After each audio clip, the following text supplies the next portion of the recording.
All right, let's talk about bread. Absolutely. So a couple of things that we want to point out is there are massive amounts of different types of bread that you can get out there based on the grocery store that you go to.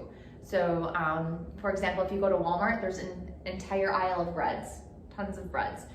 Depending on where you go, you'll see a lot of different breads. So should we just start with 1 year ago today? So 1 year ago, I went and bought a number of different breads for one of the nutrition classes that Wendy and I were doing. And one of the exercises that we did was to put bread in order of healthiest to least healthy, right? So we challenged the students that we were working with to do that, and we just gave them the packages and we went through it from there.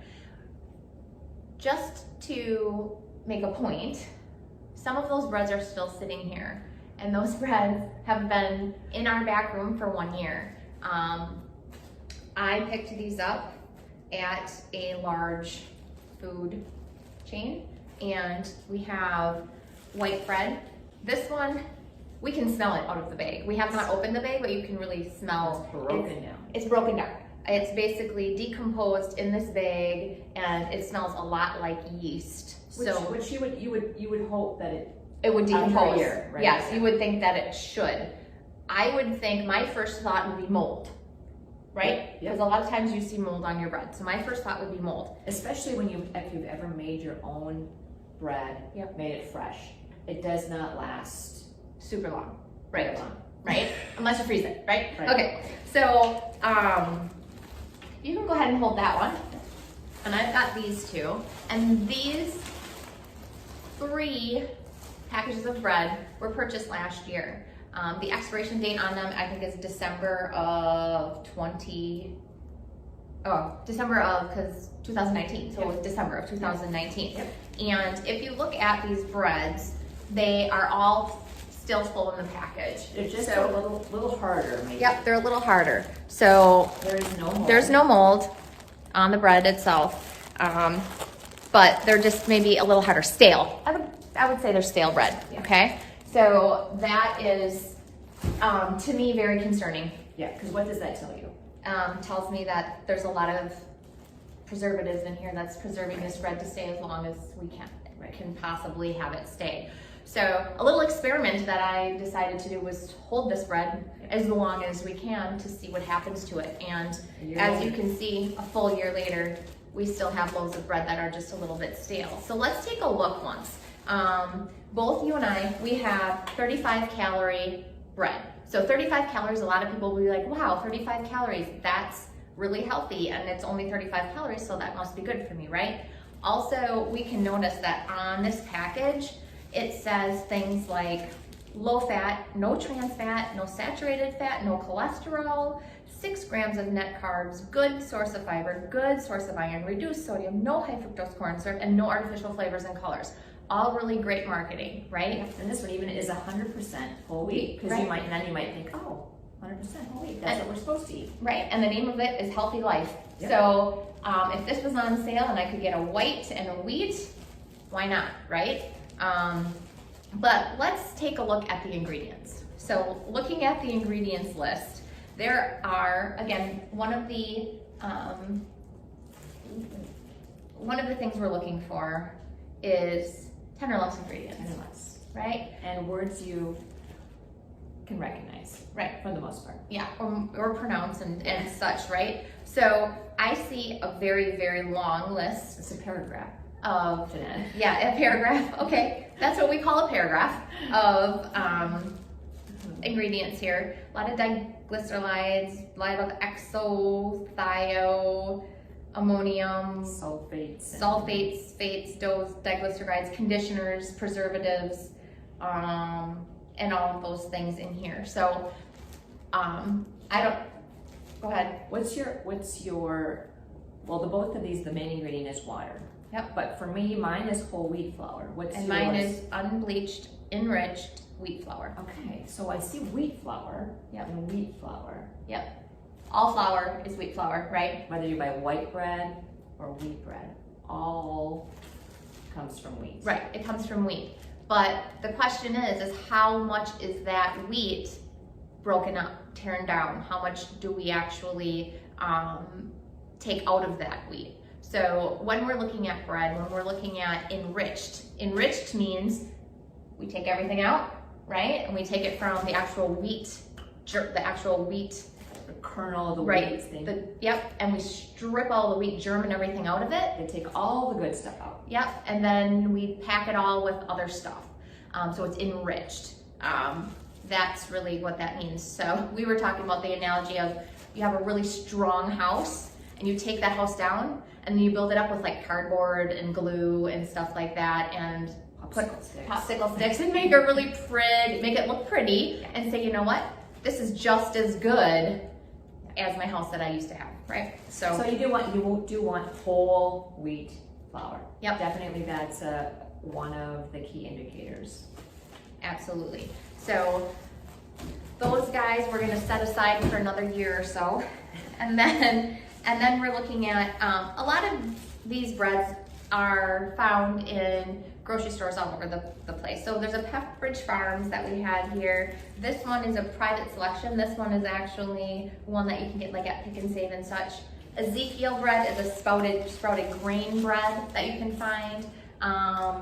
Yep, Dave's Killer Bread. This one I know Costco has, Fresh Time Farmers Market has, and then this organic sprouted whole wheat bread also, that's a Fresh Time bread.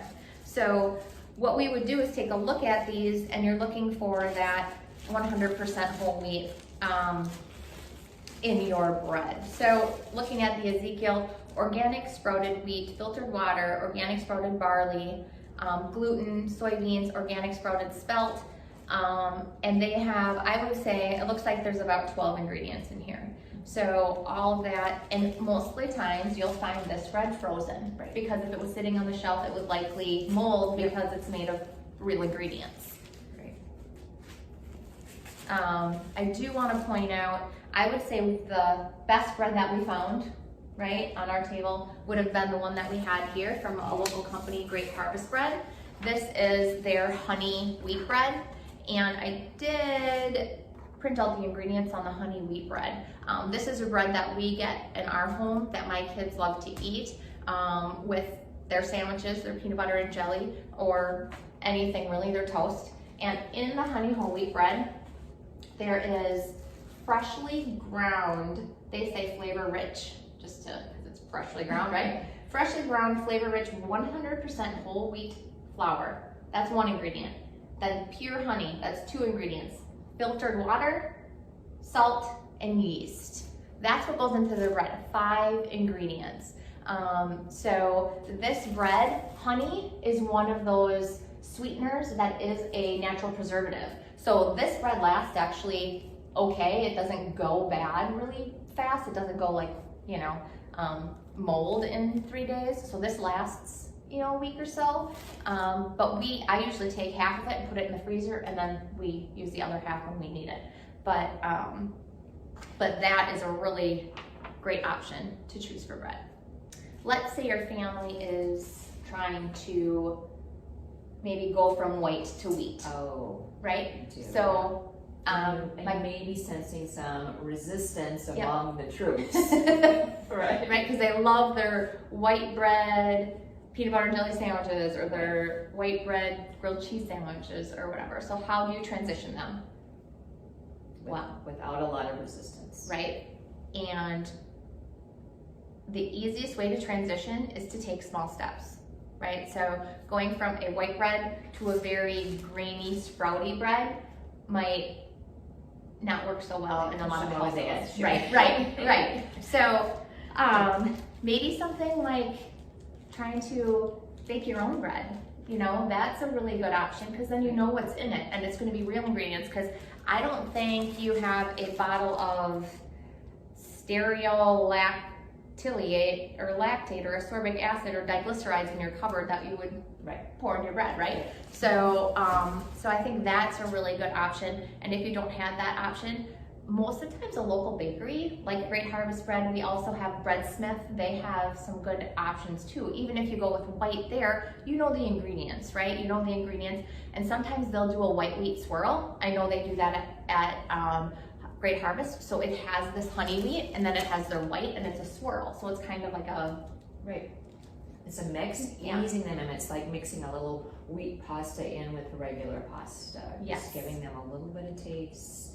Yep. And just one other thing too is you can tell a good bread like by the weight, Yep. by its density, right? right? It doesn't feel like air. Right, yeah, this definitely is a much denser bread.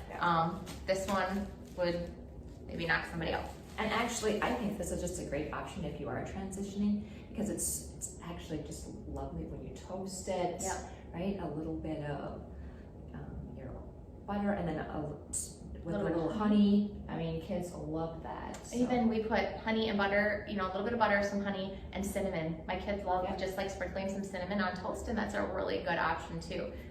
So I think that kind of gives us a little lesson on bread. And if you have any questions, comment below. Yep. Or if you have anything else you're looking for, let us know. Yeah. Super. See ya.